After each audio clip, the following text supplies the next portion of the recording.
also ask Undersecretary si Jonko, our Head of OTS, General Bisnar, and our GM, Eric Hines, to review the procedures and protocols there. Again, screening ng security sa airport. Screening at security protocol sa NAIA pinare-review ng Department of Transportation kasunod ng umano'y bagong insidente ng tanim bala. Yes, mukhang kikilos kasi yung ating kapulisan kapag may basbas ng Kasi presidente. request. It is a request and technically it is a red notice with an instruction or a request to share information. Yung mismong pag-aresto, yung local police. So either NBI yan o police and both of these agencies are under the President. At makikita na natin yung sasabihin nila. Kung utusan kami, gagawin namin. Yun naman ang sabihin ng DOJ at DILG. Kung utusan kami ni Presidente, gagawin namin. Sinasabing arrest warrant ng International Criminal Court kay dating Pangulong Rodrigo Duterte dadaan sa Interpol at kailangan ng basbas ni Pangulong Ferdinand Marcos Jr. bago maipatupad, ayon sa mga abogado ng war on drugs victims. We have experts in the United States who are capable of extracting the data coming from our flight data recorder. Flight data recorder ng bumagsak na F-A-50 jet fighter ng Philippine Air Force ipapadala sa Estados Unidos para suriin. 290 talaga dapat 290. Kasi ang sumusobra niya, kunti na lang eh. Hindi na kami nakakabawi. Gusto ka nga namin minto sa pagtitinda na eh. Ako ayoko na nga magtinda eh. Napipilitan lang ako kasi ang pwesto binabayaran mo to. Kahit hindi ka nagtinda, binabayaran ng pwesto. Kailangan naman magnegosyo tayo ng palugi. Halimbawa, si farm gate price ay nagpresyo ng 250. Siyempre, kailangan mag-markup kami doon ng mga at least 50 to 60 pesos. Ipinatupad ng maximum suggested retail price sa karne ng baboy na sunod ng mga retailer kahit lugi. Ilang mga biyahero na nawagan ng mas mababang farm gate price.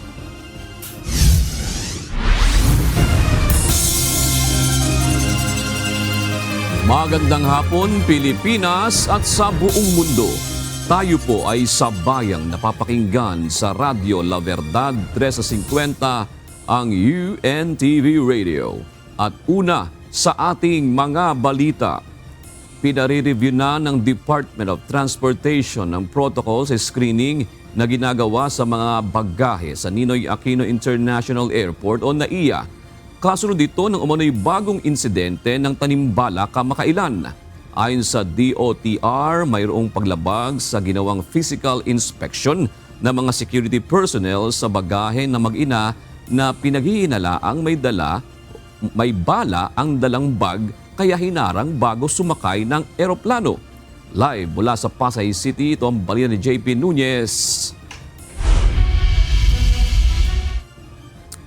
Magandang hapon, JP. Anong protocol ang sinasabing nilabag ng security personnel at kumpirmado bang tanimbala nga ang nangyari? June, sa press conference kanina, sinabi ng Office for the Transportation Security na hindi naman daw tanimbala yung nangyari dahil wala naman talagang bala na nakuha doon sa bag ng biktima. Pero sinasabi nga ng OTS na iimbestigahan pa rin nila yung naging insidente dahil doon sa posibilidad na tanimbala yung scam na nangyari. Dahil sa insidente ng mag-inang hinarang ng Bureau of Immigration Personnel sa Ninoy Aquino International Airport o NAIA Terminal 3 dahil mayroon umanong nakitang bala sa bitbit nilang bagahe noong March 6, ipinag-utos ngayon ng Department of Transportation o DOTR na muling pag-aralan ang protocol sa screening ng mga bagahe ng pasahero sa naturang paliparan. I've also asked Undersecretary si Jonko,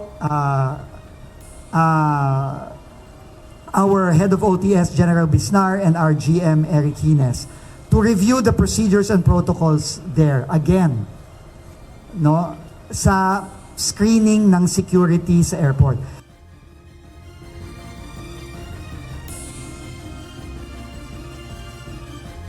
Sa press conference kanina, inanunsyo ni Transportation Secretary Vince Dizon na tinanggal na nila sa serbisyo ang 3 security personnel na sangkot sa insidente.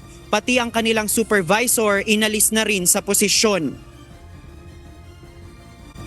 I hate to do this, okay? Alam ko mahirap mawalan ng trabaho. Lalo na ngayon. Napakahirap ng buhay. We will not tolerate this sort of behavior against our citizens. So we are hereby announcing the termination of all the people in the OTS who were involved in this incident. Hindi po kami nagdadalaw. We are not fooling around here. Hindi kami nagloloko dito. Kung akala nyo nagloloko kami, nagkakamali kayo.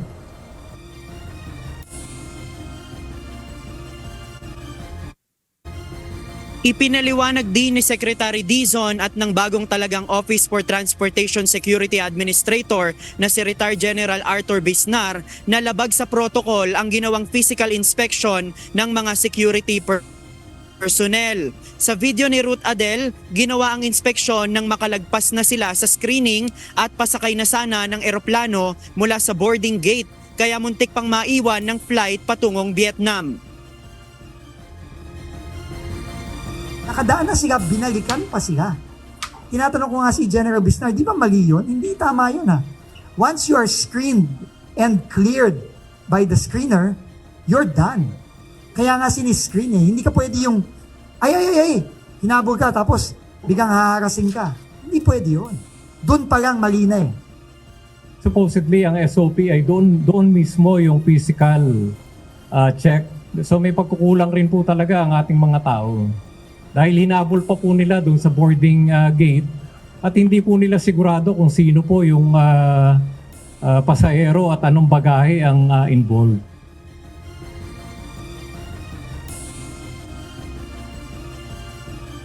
Kakasuhan ng administratibo ang 3 security personnel dahil sa harassment na ginawa sa mag-ina. Sa inisyal na investigasyon ni Administrator Bisnar, nakitaan niya sa scanner na mayroong isang bagahe na may bala. Ngunit nakalampas ito kaya ang ginawa ng mga security personnel ay nag-random inspection sa mga pasahero kung saan kasama ang ginang sa ininspeksyon. Iniimbestigahan pa niya kung aling bag ang talagang kinakitaan umano ng bala. May isinumite ng salaysay ang mga security personnel na inalis sa trabaho at ilalabas ng OTS ang resulta ng investigasyon sa mga susunod na araw. Hinihikayat naman ng DOTR ang mga pasahero sa airport na agad magsumbong kung makaranas ng hindi tamang pagtrato mula sa mga kawani ng gobyerno. We will have a hotline. Magpapagagay ako ng hotline sa airport. Anything na maling ginawa sa mga kababayan natin, i-report nyo agad sa hotline na yan. And that hotline will go straight to Yusek Ato, to Yusek Jim, to GM Eric and myself. No, and we will act on it.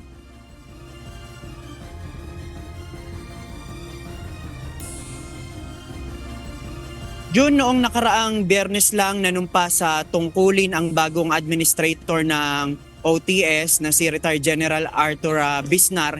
Kaya ayon sa kanya marami pa siyang kailangang pag-aralan o aralin sa ahensya. Pero titiyakin nga niya na itong OTS ay magiging maayos yung kanilang mga empleyado at walang gumagawa ng katiwalian upang maiwasan nga o hindi na magbalik yung ganyang insidente na meron umanong tanimbala. Yan muna ang ating latest live mula dito sa NAIA. Balik sa'yo, June. O JP, kasama ba sa alamin ni Yusek Bisnar at ng DOTR kung meron din bang mga insidente sa mga nakalipas, kasi iyan ay nailathala o naipost sa social media yung nangyari, pero yung iba naman baka merong ganun din na hindi naman kumbaga hindi lumabas yung ganung balita. Meron bang pagsisiyasat din na baka naman lumagpas na screening tapos may ganung insidente rin?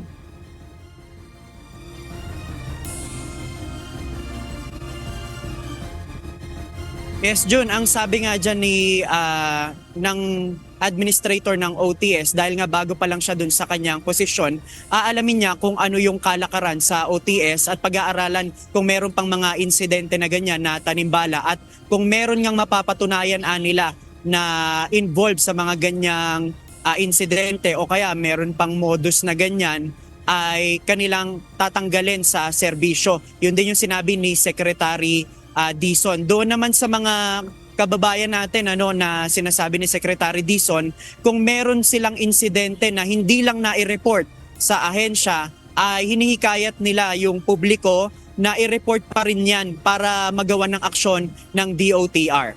June? Okay, maraming salamat, JP Nunez. Wala pang natatanggap na anumang impormasyon ang Malacanang ukol sa amunay red notice ng International Criminal Police Organization o Interpol laban kay dating Pangulong Rodrigo Duterte. May pakiusap naman ang Malacanang sa mga supporter ng dating Pangulo. Ito ang balita ni Nel Maribuhok. Ito naman din po ang pakiusap natin kung mangyayari po ito. Yung mga tao, ang taong bayan, kung sino man yung mga supporters, makinig na lang po kayo kung ano yung sinasabi ng batas.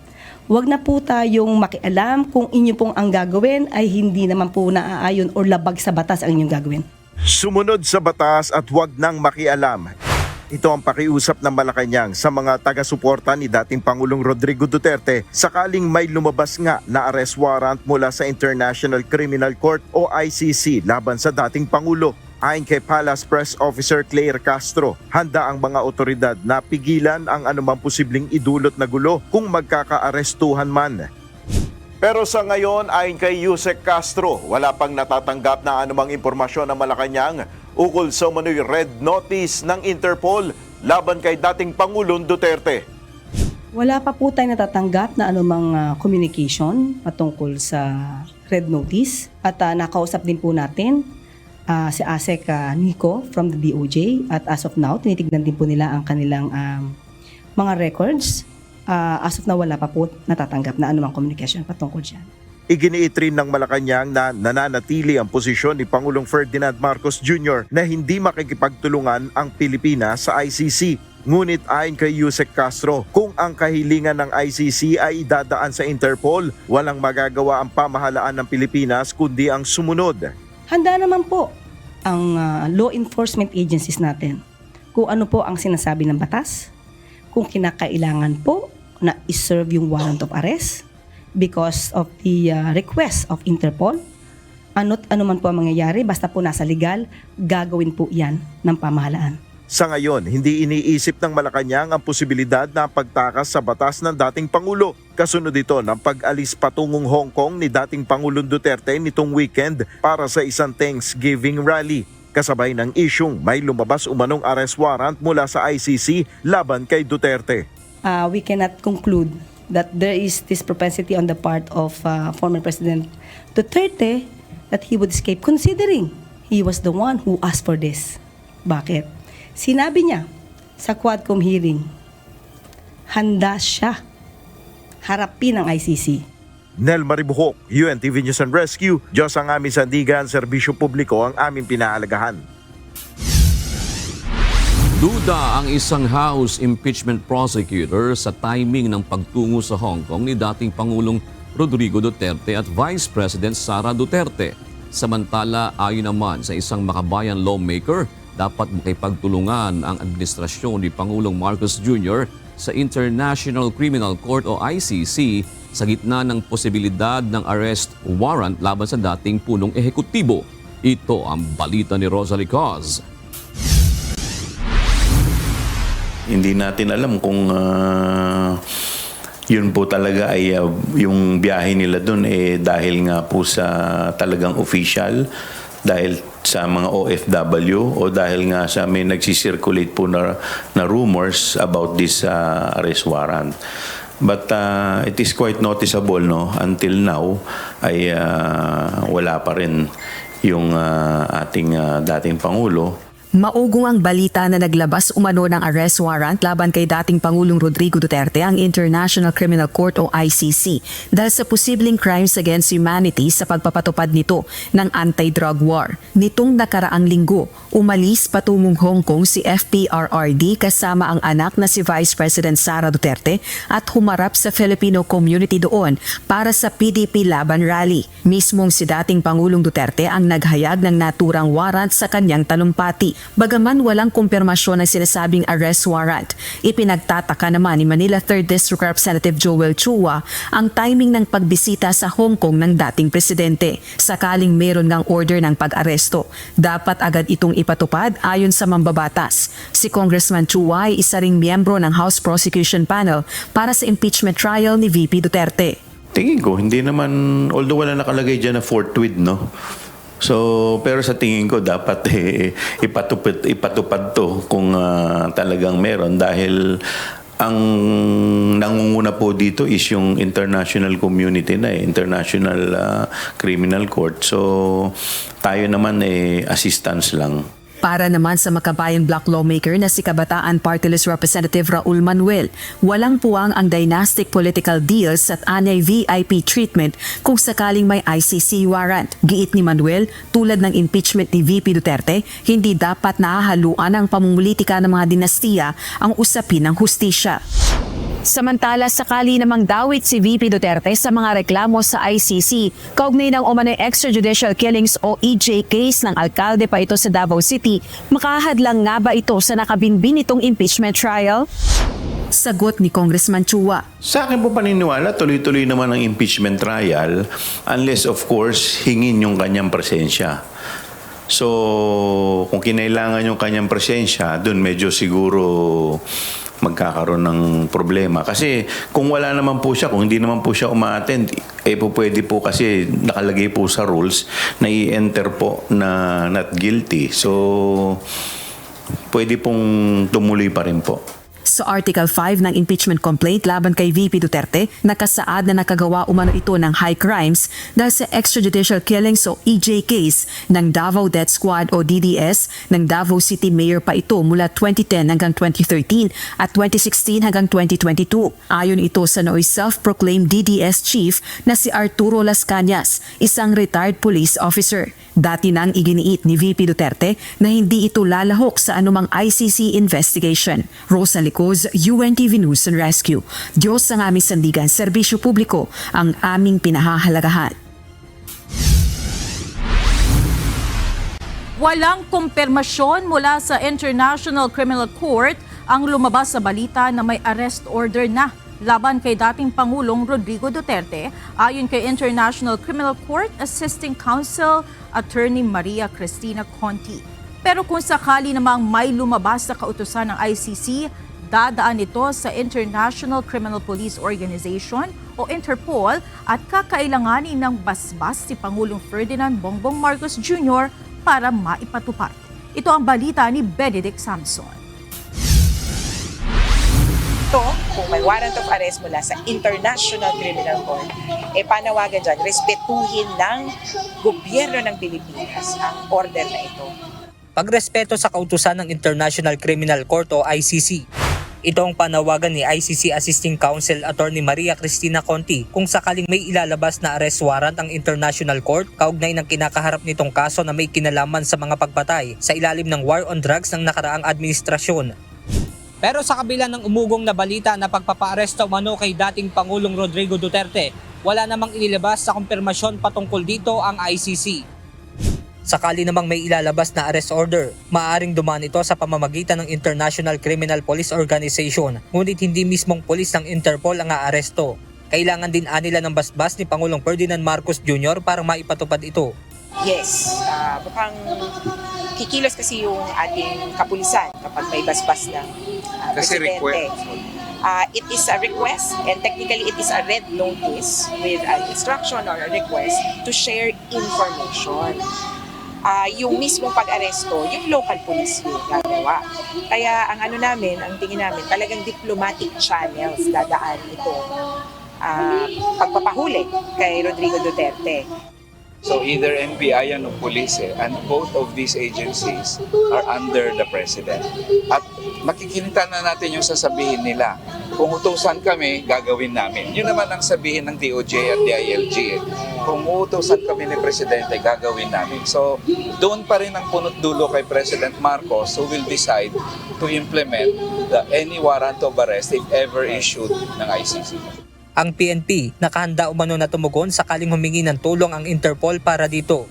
On the part of the PNP ay dadaan tayo sa proseso. Kung meron pong ihingin po ang tulong yung ating Interpol through their National Central Bureau, and then the PNP has a legal obligation to reciprocate yung courtesy na ibinibigay po sa atin ng Interpol.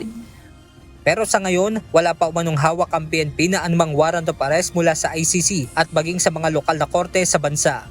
Benedict Samson, UNTV News and Rescue. Diyos ang aming sandigan, serbisyo publiko ang aming pinahahalagahan. Nagbitaw ng ilang pahayag si Vice President Sara Duterte sa isang pagtitipon na kanyang dinaluhan sa Hong Kong kahapon, kung saan sinabi niyang na-scam at nabudol siya kaya wala siyang ini-endorsong kandidato. Agad naman itong sinagot ng Malacanang na kinwestiyon ang mga naging pahayag ng pangalawang Pangulo.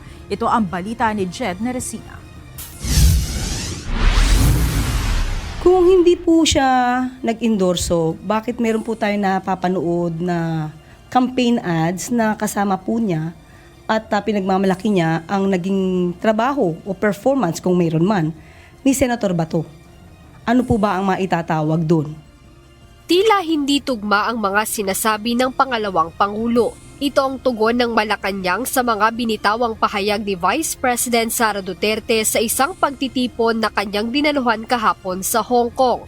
Ayon kay Presidential Communications Office Undersecretary Claire Castro, tila taliwas ang sinasabi ni VP Duterte na hindi siya mag-e-endorso ng kandidato, lalo't may mga campaign ads siyang lumalabas kasama si Senator Ronald Bato de la Rosa.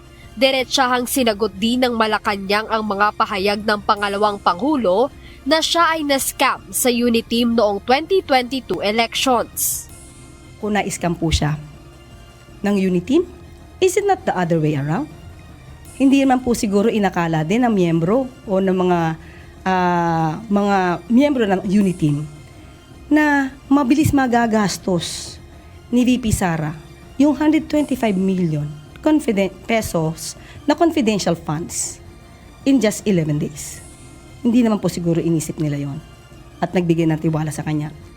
Dagdag pa ni Yusek Castro na maaaring hindi rin nagustuhan ng Vice Presidente ang hindi pagsang-ayon ng administrasyon sa muling pagpapatuloy ng umano'y madugong tukhang at extrajudicial killings. Hindi rin po din siguro inisip ng Uniteam noon na siya may mga kakilalang assassin.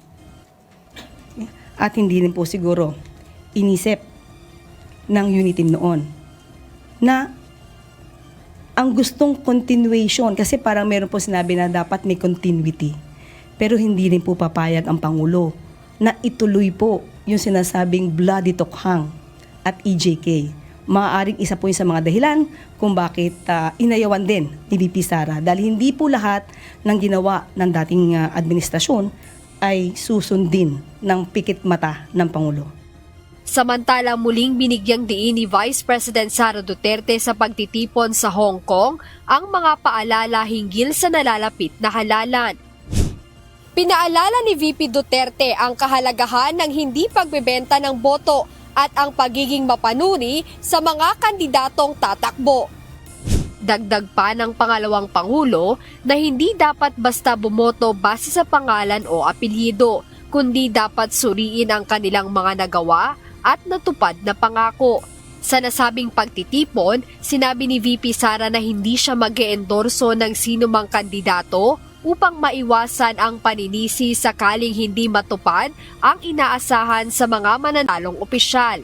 Jed Neresina, UNTV News and Rescue. Diyos ang aming sandigan, serbisyo publiko ang aming pinahahalagahan.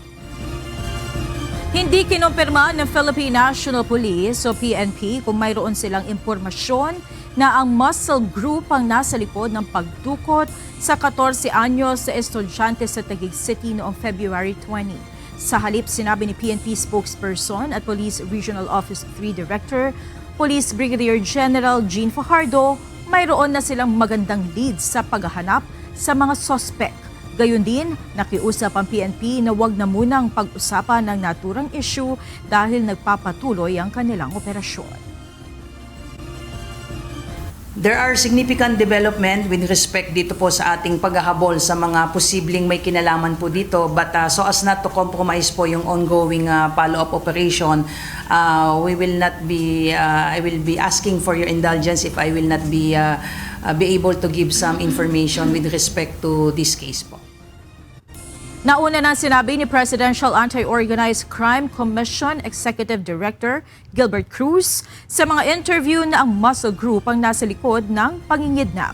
Ang muscle group anya ay binubuo ng mga dating military personnel na inuupahan ng pogo para manakit at mangidnap sa mga may atraso sa kanila. Nakatakdang ipasuri sa Estados Unidos ang flight data recorder ng bumagsak na FA-50 aircraft ng Philippine Air Force para makatulong sa pag-alam sa sanhi ng pagbagsak nito. Pababa na rin sa crash site ang mga investigador ng Philippine Air Force. Samantala, magsasagawa ang Air Force ng isang gabing vigil sa airbase sa Pampanga bago iuwi sa kani-kanilang pamilya ang mga labi ng 2 pilotong nasawi. Ito ang balita ni Ryan Lacanlale.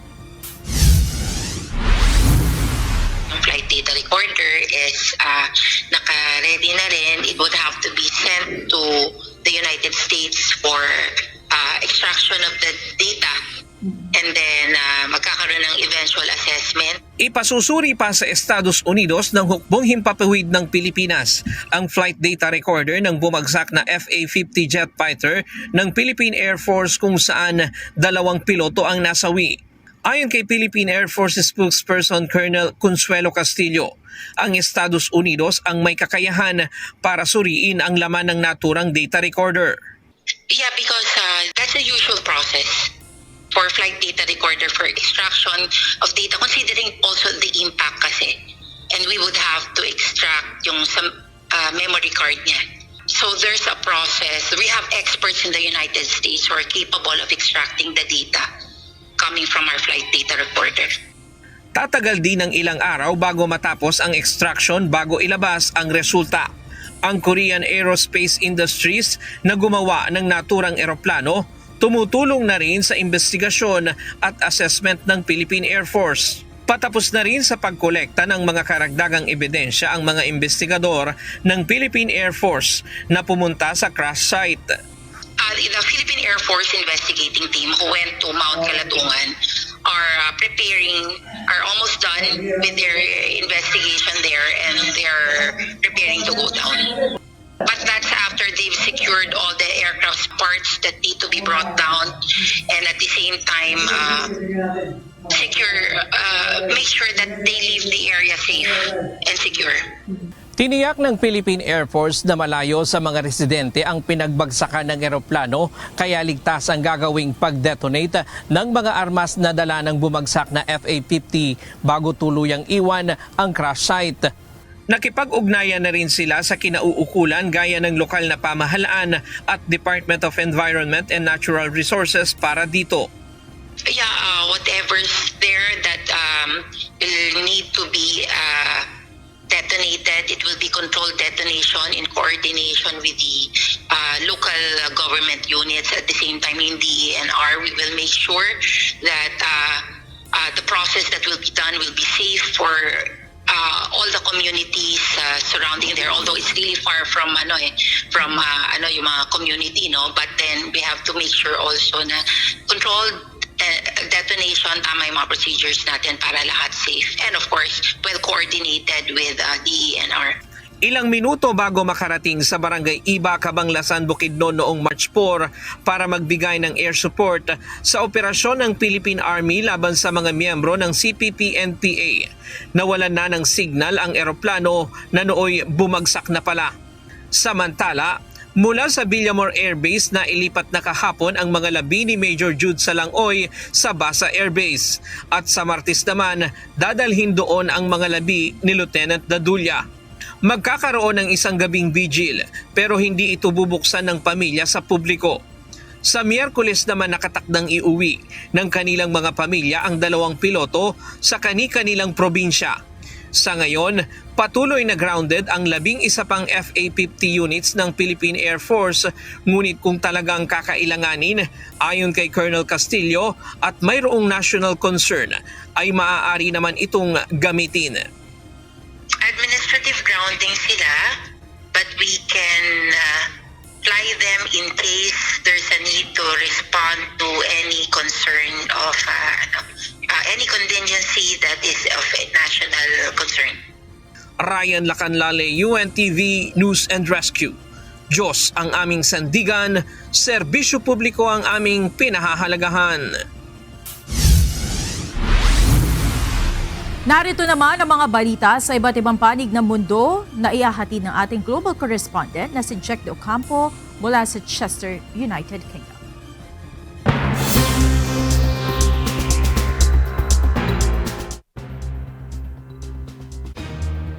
Yes, Monica, nakikipag-usap ang administrasyon ni US President Donald Trump sa 4 na magkakaibang grupo kaugnay sa planong pagbebenta ng Chinese-owned social media platform na TikTok.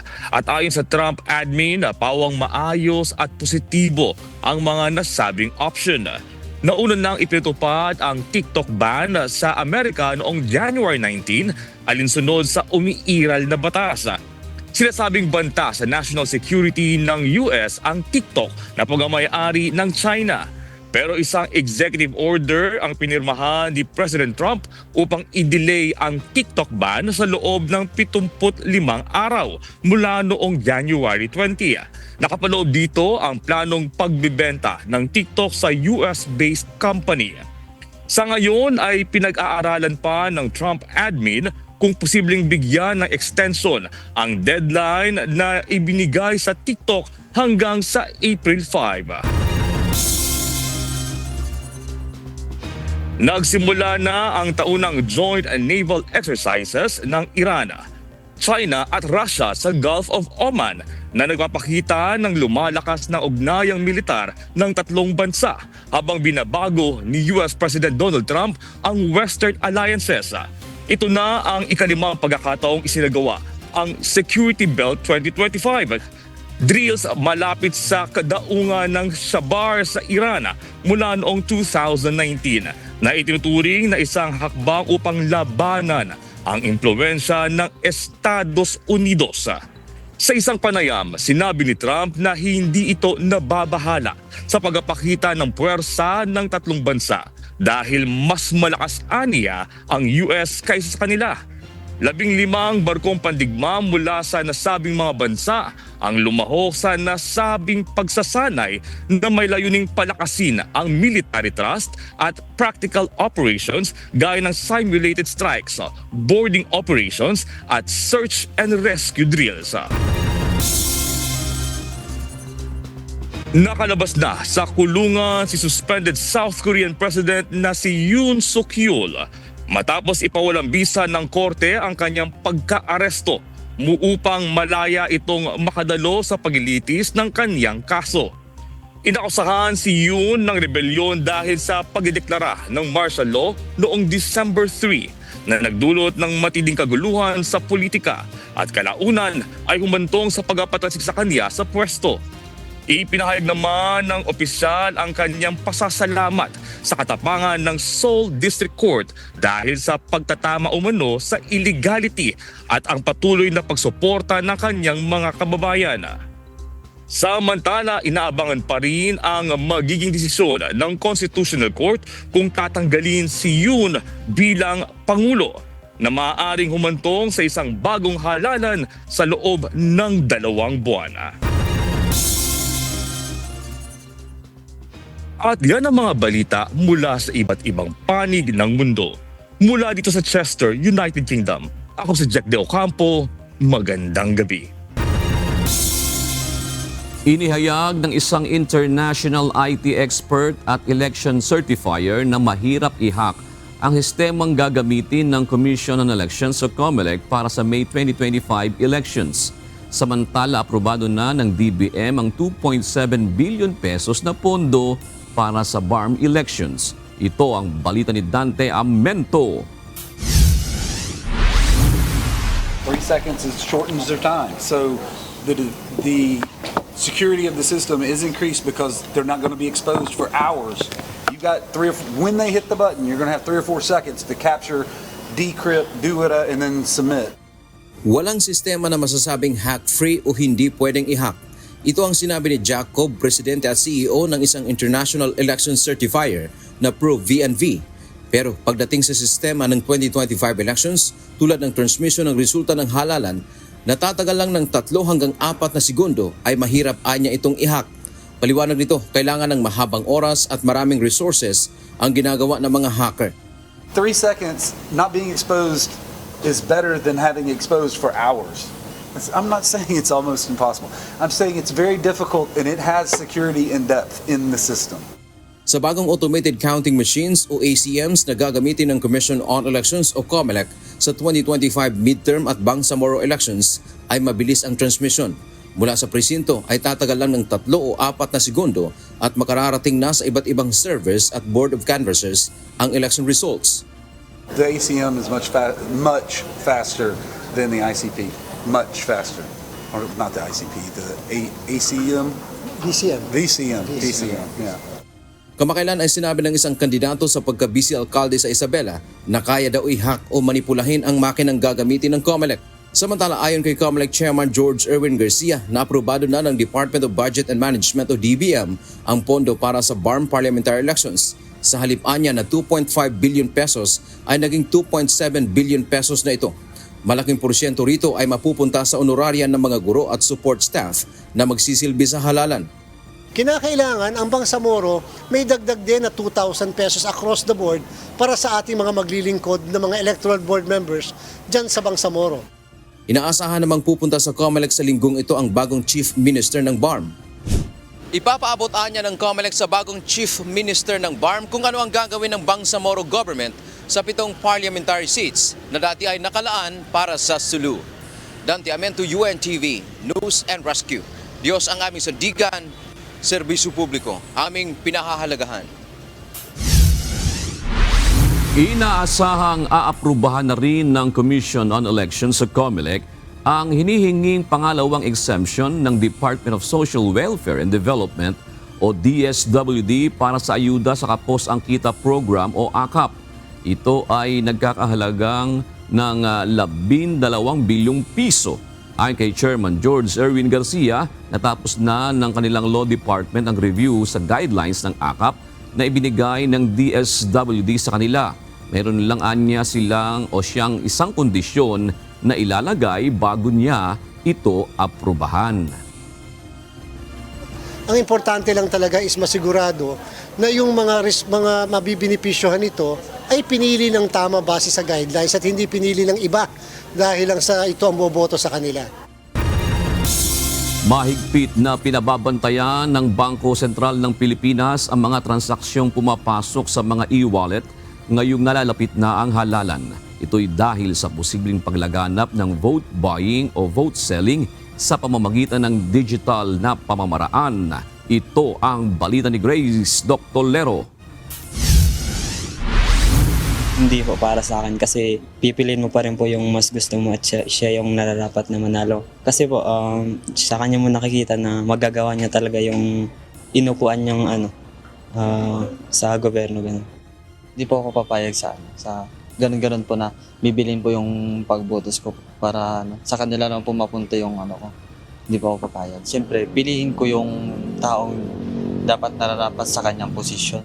Para kina Cedric at Gerald na kapwa first-time voters sa nalalapit na national at local elections, mas mahalaga pa rin ang pagboto ng mga kandidato na talagang nararapat na maluklok sa pwesto at hindi dahil binili o binayaran ang boto.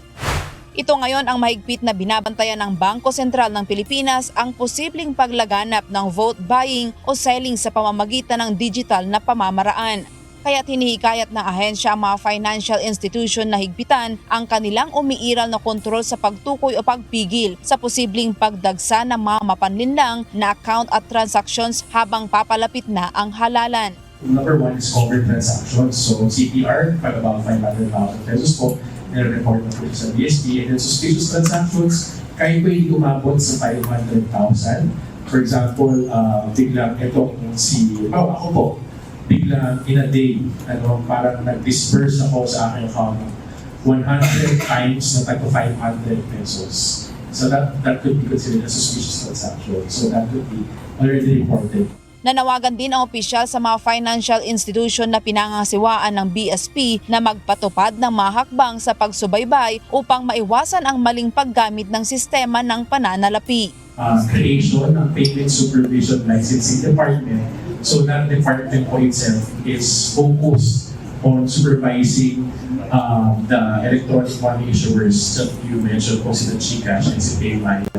And part of the scope of their work po is to instill po na yung mga corresponding risk management practices are embedded in their daily operations. So kasama po doon for sure yung pag-monitor na hindi po magagamit yung mga electronic money issuers natin for loan planning. Ang pagpapaalala ay naaayon sa pagsisikap ng pambansang pamahalaan at ng Commission on Elections na pigilan ang pagbili ng boto at pagbebenta ng boto ngayong 2025 midterm polls. Grace Doctolero, UNTV News and Rescue. Diyos ang aming sandigan, serbisyo publiko ang aming pinahahalagahan. Ngayon ang unang araw ng implementasyon ng maximum suggested retail price sa karne ng baboy. Ayon sa ilang retailer, nasusunod naman nila ang MSRP, bagaman anila ay lugi pa rin sila sa taas ng presyo ng nakukuha nilang supply. Ito ang balita ni Mia Alonzo. Sumusunod na lang kami. Ngayon kung magkukwenta na kami, may kumikita kaya lang, kapiranggot na lang, kulang. Napilitang sumunod. Ito ang pahayag ng ilang mga pork retailer sa NEPA Q-Mart sa Quezon City. Kasunod ito ng pagpapatupad ngayong araw ng ibinabang maximum suggested retail price sa baboy sa buong Metro Manila. Para sa mag-asawang Lolita at Martin Acebron, mabigat sa kanilang negosyo ang unang araw ng implementasyon dahil pinilit na lang nilang ibaba ang presyo ng kanilang tinda makasunod lang sa direktiba. 350 pesos kada kilo ang itinaktang bentahan ng kasim at pige. 380 pesos kada kilo naman ang dapat sa presyo ng liempo. Bukod dito, 300 pesos naman ang isang sabit ulo o isang buong katay na baboy para makasunod sa itinakdang MSRP ang mga retailer. Ngunit para sa mag-asawang Acebron, dapat anila ay ibaba pa sa 290 pesos ang presyo ng isang buong katay na baboy o sabit ulo para kumita rin sila sa 350 pesos at 380 pesos na kada kilo na bentahan. 290 talaga dapat, 290. Kasi ang sumusobra niya, kunti na lang eh. Hindi na kami nakakabawi. Gusto ka nga namin minto sa pagtitinda na eh. Ako ayoko na nga magtinda eh. Napipilitan lang ako kasi ang pwesto binabayaran mo to. Kahit hindi ka nagtinda, binabayaran ng pwesto. Panawagan nila, dapat magbaba ng presyo ang mga nagbabagsak sa kanila para kahit papaano ay makabawi sila, lalo pat nakikitang malaking kakompetensya ng mga sariwang baboy ang mga frozen o imported. Dagdag pa ng mag-asawa, sa isang buong baboy ay kasama sa timbangang mga buto, ulo at pata na kung minsan ay hindi nagaanong nabebenta. Madalas ay ibinebenta na lang nila ng tumpok kahit sa mababang halaga dahil mas pinipili ng mamimili ang laman at liempo kung saan sila bumabawi.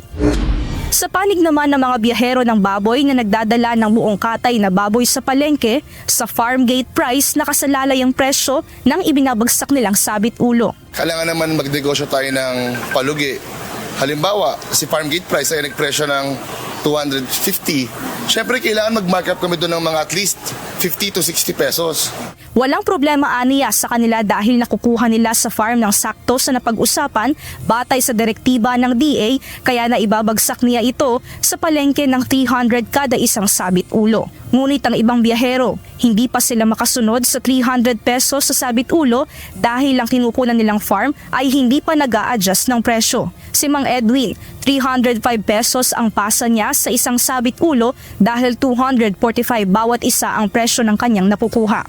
Tuloy ang ano pa rin ng live weight, may 345 pa eh, ay 245 pa eh. Plus patong 16. Oo, plus patong pa ng ano.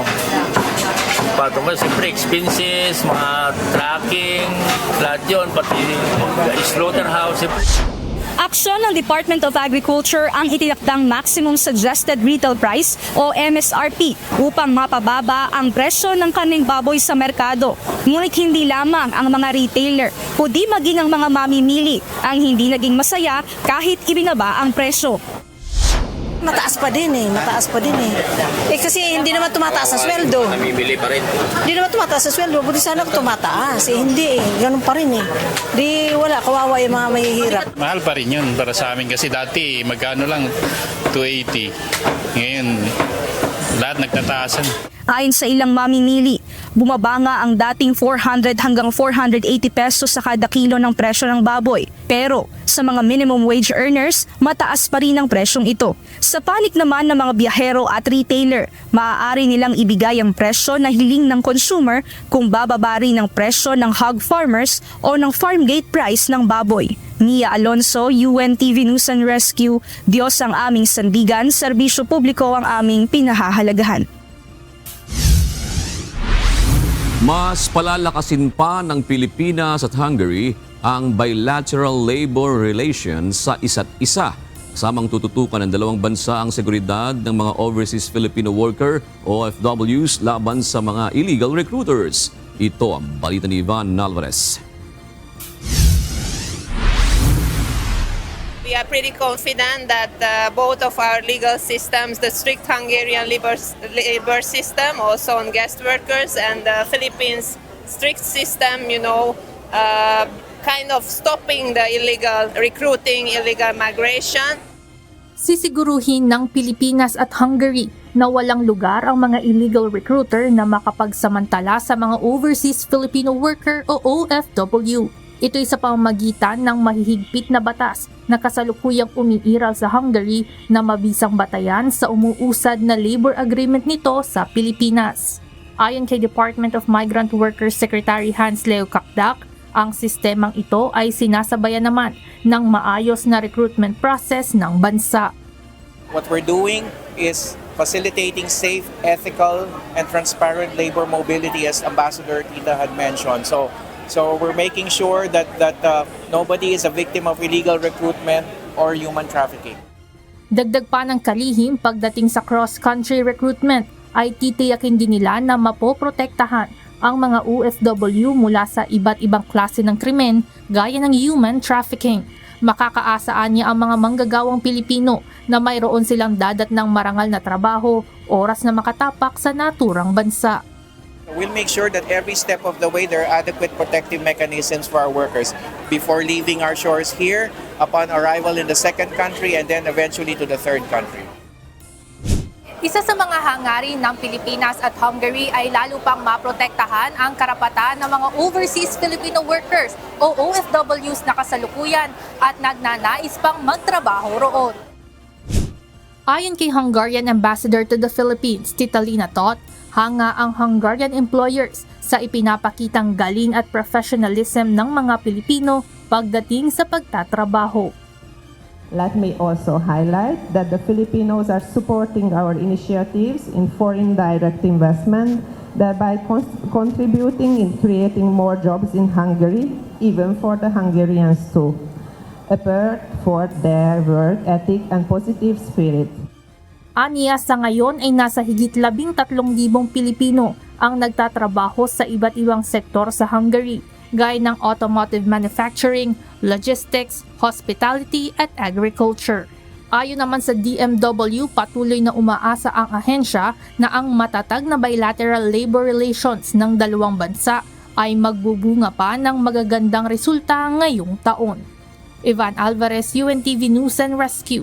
Diyos ang aming sandigan, serbisyo publiko ang aming pinahahalagahan.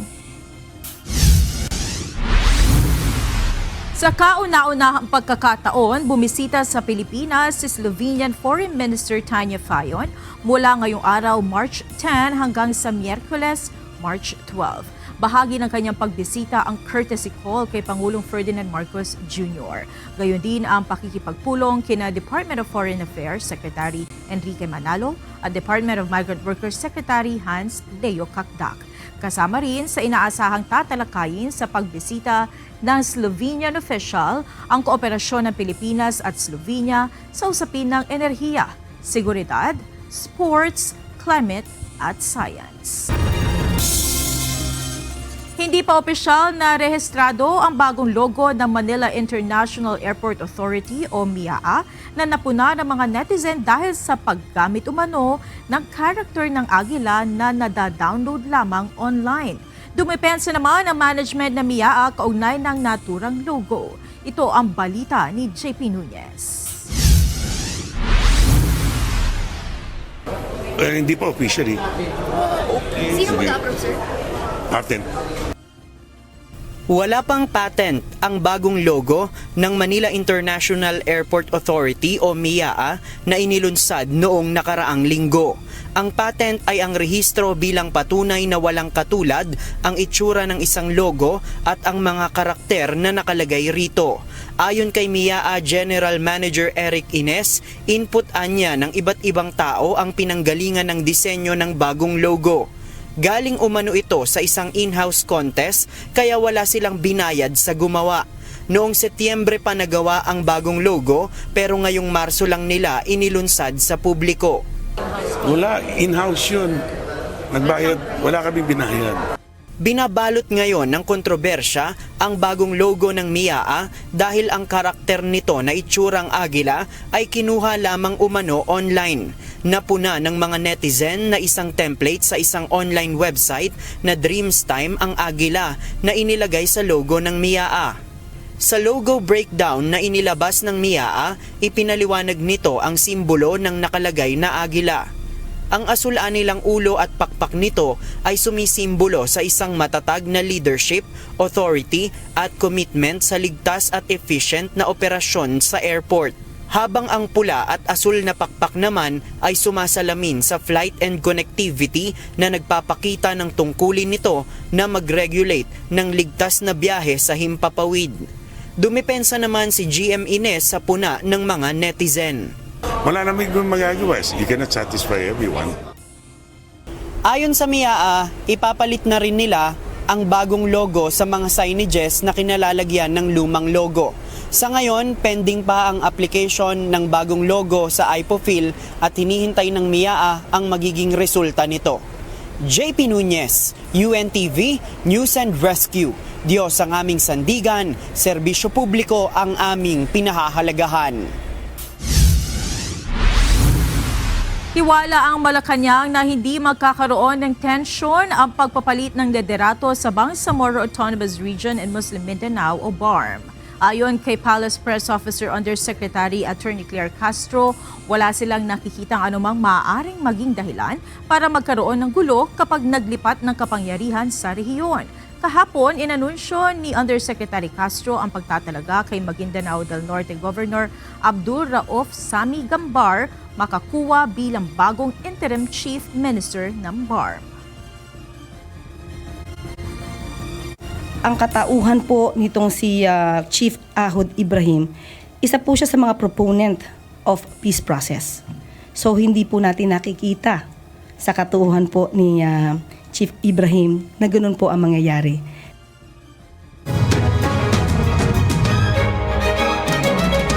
Ilulunsad sa Huwebes ang first quarter nationwide simultaneous earthquake drill sa iba't ibang bahagi ng bansa. Sa Davao Region, target ng Office of Civil Defense 11 ang 5 milyong Davaoenyo na makikiisa sa naturang drill. Ito ang balita ni Marisol Montaño. Kinsa ang atong target? 5 million Dabawenyo nga Pilipino living in Davao Region. Kana sila ang target nato. Sa pagsisimula muli ng National Simultaneous Earthquake Drill ngayong taon sa darating na Huwebes, March 13, target ng Office of Civil Defense 11 ang mahigit 5 milyong individual sa buong rehiyon ng Davao na makiisa at makilahok. Sa Davao, isang tsunami simulation ang gagawin sa Digos City, partikular sa barangay Sinawilan, Cogon, Aplaya at Dawis. Layo nitong masubok ang kahandaan ng Tsunami Contingency Plan ng rehiyon, paggana ng installed local alarm system sa mga barangay at evacuation procedures. Sa ganitong paraan din ay matutukoy ang pagkukulang at rekomendasyon upang maisaayos at mapabuti pa ang earthquake response ng rehiyon. Bukod sa mga barangay, inaasahan din ang paglahok ng mga pampubliko at pribadong mga paaralan. Malaking tulong sa mga paaralan ang ginagawang quarterly earthquake drill upang masanay ang mga estudyante sa mga gagawin kapag may lindol o kalamidad. Ayon sa OCD-11, kabilang aniya ang mga paaralan sa pinakaapektadong sektor ng komunidad sakaling tumama ang ganitong mga kalamidad. Organizing further schools into like the incident command system or the incident management team in every school. Although na-orient na sila DRR focal in every school sa Davao region, I think in the Philippines. Marisol Montaño, UNTV News and Rescue. Diyos ang aming sandigan, serbisyo publiko ang aming pinahahalagahan.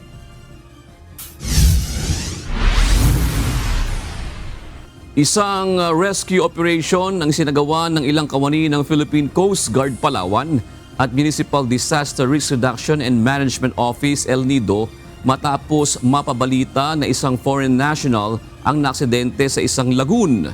Bubuo naman ng disinfection team ang provincial government ng Bohol para labanan ang pagkalat ng African Swine Fever o ASF sa lalawigan.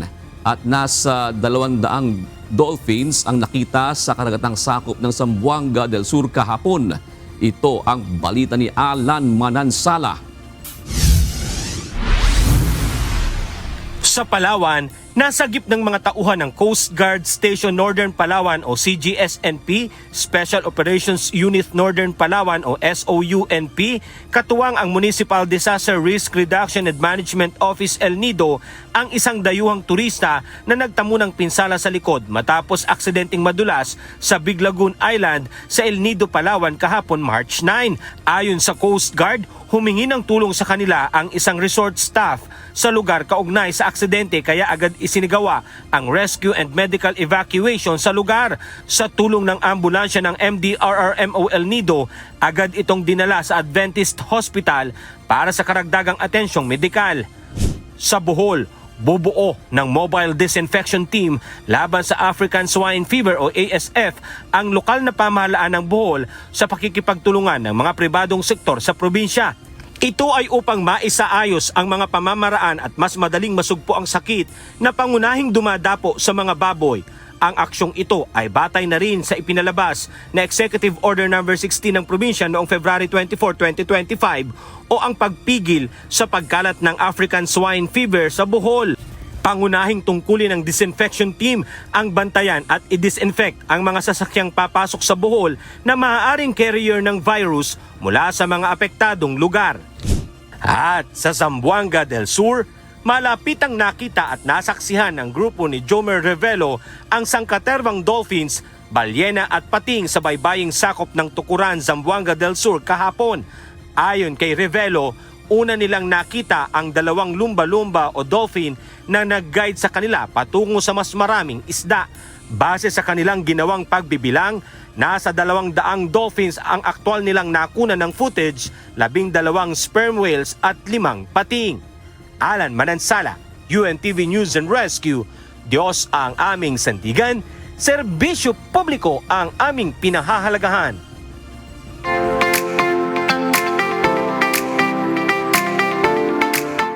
Nasimula na ang Spartan Race Philippines ang 2025 series ng kanilang obstacle race course na isinagawa sa KDR Adventure Camp sa Orani, Bataan itong weekend. Sa kauna-unahang pagkakataon na ilunsad din ang naturang global brand ng Spartan Night Sprint dito sa Pilipinas. Ito ang balita ni JP Nunez.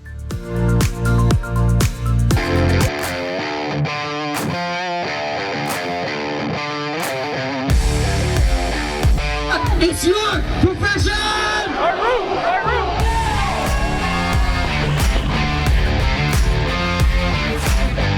Matagumpay na nasimulan ng International Obstacle Race Course organizer na Spartan Race ang kanilang 2025 series matapos idaos ang 2 araw nitong kick-off sa KDR Adventure Camp sa Orani, Bataan nitong March 8 at 9. Kabilang sa mga challenges na nilahukan ng mga Spartan ang sprint na 5 km at mayroong 20 obstacles, ang super category na merong 10 km na takbo at 25 obstacles, trail na 10 km at ang kids race. Kasabay ng kick-off ay nailunsad din ang debut ng Spartan Night Sprint dito sa Pilipinas. Ang Spartan Night Sprint ay ang 5 km challenge na mayroong 20 obstacle courses. Mas challenging ito sa mga atleta dahil mas limitado ang kanilang nakikita sa gabi. Sa regular naman na obstacle courses, siniguro ng mga kalahok na paghandaan ang matinding init.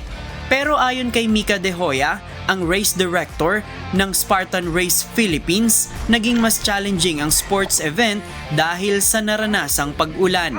For our racers, definitely they were expecting heat. They were all doing heat training, but suddenly it was raining, it was humid, so it was completely different. And whatever they expected, whatever easy, quote-unquote, easy course they expected was, their expectations were unmatched differently. Para naman sa mga Filipino athlete na lumahok sa kick-off ng Spartan 2025 series, magandang venue ang KDR Adventure Camp dahil sa nature experience. Habang sinusubok ang kanilang katatagan sa mga matatarik na akyatin at mahabang trail, nakapalibot naman sa kanila ang natural na ganda ng kalikasan. It's amazing. Yeah, yun yung masasabi ko na word kasi I've been racing in this area for like multiple times. All the K-Drag races and the Titan races, I've joined it. And this time, this is the Spartan races. They have the collaboration, which is a really good collaboration kasi naging yung level ng competition is tumaas. Doing the trails here in KDR, mas na-amaze ulit ako yung terrain niya. The last time I went here, maganda pa rin yung terrain, pero this time parang mas masaya kasi mas madami yung participants. Maging ang foreigner na si Alexander na participant na rin sa ibang obstacle course sa Europe, sinabing naging magandang venue ng Spartan Race ang KDR Adventure Camp sa Orani, Bataan. Yeah, a lot of the other venues that I've been, like, they're just pretty basic. Like, maybe there's a lot of concrete around. It's a trail, but it's not really in nature. This one, you're really in nature, like mud and rocks and some rivers. So there was a bit of everything in this race. Ang Spartan Philippines ay bahagi ng Global Spartan Race Series, isang endurance obstacle course racing brand na sumusubok sa lakas, bilis at mental resilience ng mga atleta. Always expect a challenge. No Spartan race is the same, even if it's the same venue. We usually go back to a few venues that we have a good relationship with and that always welcome us over. So the one thing to remember is no race is the same. JP Nunez, UNTV, News and Rescue. Diyos ang aming sandigan, serbisyo publiko ang aming pinahahalagahan.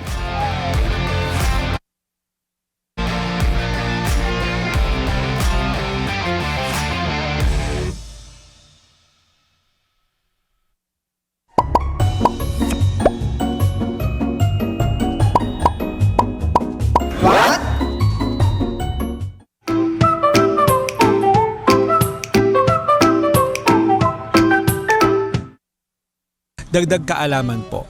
Alam mo ba yung feeling na parang nakakaramdam ka ng takot o kaya ng panganib? Alam mo hindi pala haka-haka yan, may paliwanag pala ang siyensya tungkol dyan. Alamin po natin. Kapag natatakot tayo, ang katawan natin ay naglalabas ng stress hormones at kasama doon ang pawis. Pero iba ang fear sweat kumpara sa normal na pawis. Ipinakita sa isang pag-aaral na ang amoy ng pawis ng taong takot ay may ibang kemikal na komposisyon kumpara sa pawis ng taong relax. Sa isang eksperimento, pinasinghot sa mga tao ang samples ng pawis mula sa taong natakot at taong hindi. Ano ang nangyari? Kapag naamoy nila ang fear sweat, ang kanilang utak ay nag-react na parang sila mismo ang nasa panganib.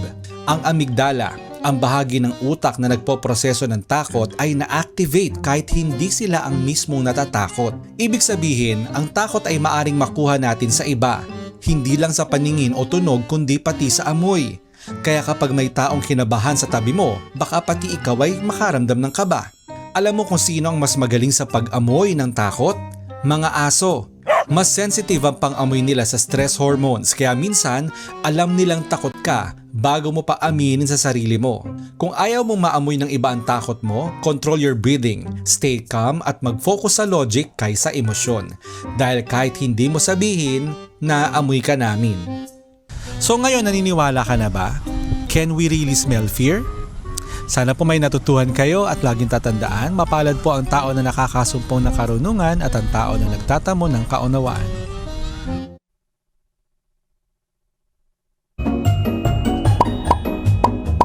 What?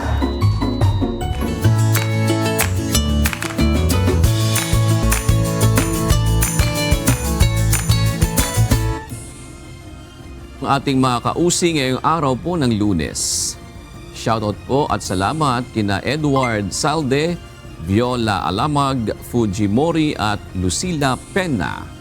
Maraming salamat din kina Roy Mil Brenaflor, Rodrigo Estrabillo at Zaira Pangandaman.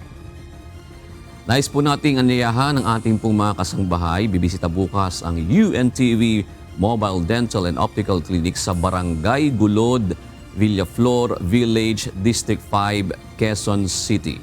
Kabilang po sa mga serbisyong ipagkakaloob ang libreng gamot, libreng bunot ng ngipin at salamin sa mata. Magsisimula po ang registration ng alas 7 hanggang alas 9 ng umaga. Ito po ay libre at walang anumang babayaran ng atin pong mga kababayan. At sa ating po mga kasambahay, kung may mga istorya po kayong nais balikan sa Ito Ang Balita, pwede niyo po ito muling mapanood sa aming mga official social media account. Magtungo lamang po sa UNTV News and Rescue YouTube channel at i-click ang subscribe button. Gayon din sa aming Facebook at TikTok accounts. Mapapanood nyo rin po rito ang iba pang news programs ng UNTV, pati na ang iba pang video ng nag-iisang public service channel. Kaya subscribe, like, and share. Narito naman ang salita ng Diyos na ating sandigan mula sa aklat ng awit 18 at 30 na nagsasabi, tungkol sa Diyos ang kanyang lakad ay sakdal. Ang salita ng Panginoon ay subok. Siya'y kalasag ng lahat na nanganganlong sa Kanya.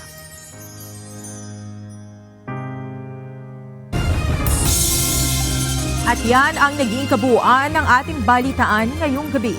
Aming inilahad ng buong katapatan kung paano namin nasaksihan. Kayo po'y makapagtitiwala ng aming nakita at narinig, ang aming ibinabalita. At dito po sa UNTV, Diyos ang aming sandigan, serbisyo publiko ang aming pinahahalagahan. Magandang gabi po.